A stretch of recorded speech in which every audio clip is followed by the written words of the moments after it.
Hi, I'm Leah Carey, and this is the Good Girls Talk About Sex video series. Today, I want to talk about our bodies and our boundaries. I've talked before in various media about how my dad was sexually inappropriate with me when I was a child. Part of what I did in response to that was gain weight. It was also part of his messaging to me. I was fat and ugly and nobody would ever love me.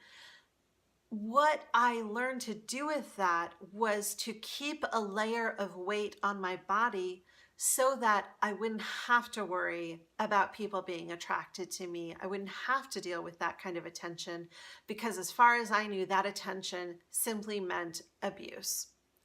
I think that's a story that a lot of people can relate to. So as a result, I've always had a real hate-hate relationship with the gym.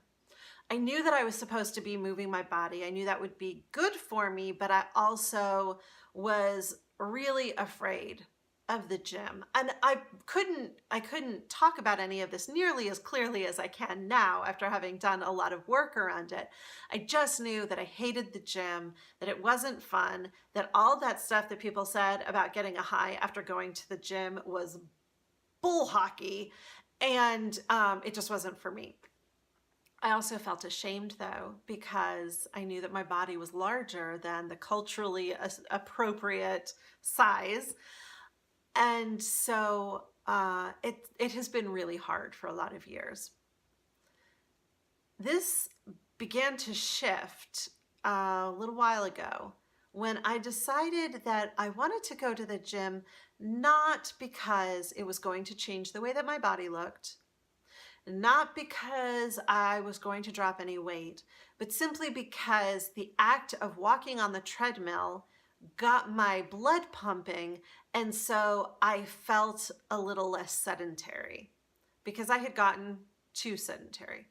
That was clear to me. So I decided that I found a gym that was reasonably inexpensive and that had some amenities that I was happy about. So I decided to join the gym. I was so afraid, though, about the conversation that might happen with my partner around that. I was desperately afraid that if I started to look different, to lose weight, to have a different shape, that he would start telling me, "Oh, you look great." And then I would begin to believe that he could only love me if I kept that shape, kept that weight.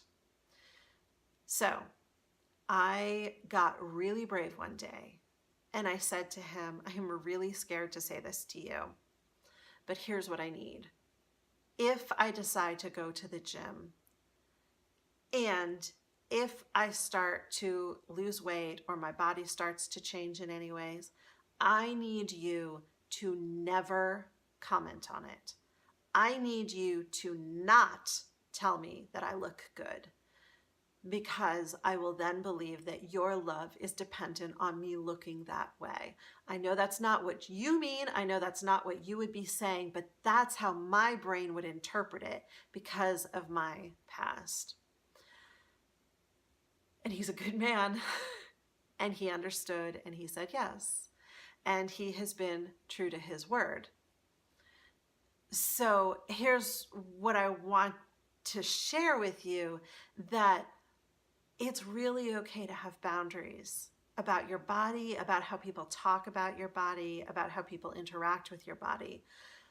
The thing that you need to learn is how to communicate those boundaries to the other person in a way that helps them to support you. Because if somebody loves you, they want to support you. They don't want to cause you any shame or doubt or upset. They want to support you. And if you're with a partner who doesn't want to support you, then let's talk, because maybe there's some other issues there. Boundaries are essential. And this is how I have gotten myself to the gym, by expressing that boundary and hearing from him that he will respect and honor that boundary no matter what. And if you're listening to this and saying, I don't know what my boundaries are, that sounds really scary. Well, let's talk. You can find me at leahcarey.com. I do one-on-one coaching. I'd love to work with you to help you define your boundaries so that you can have a great personal and sexual relationship. Don't forget to subscribe to the channel, hit the bell so that you'll be notified anytime I have new content, and I look forward to talking to you soon. Here's to your great sex life.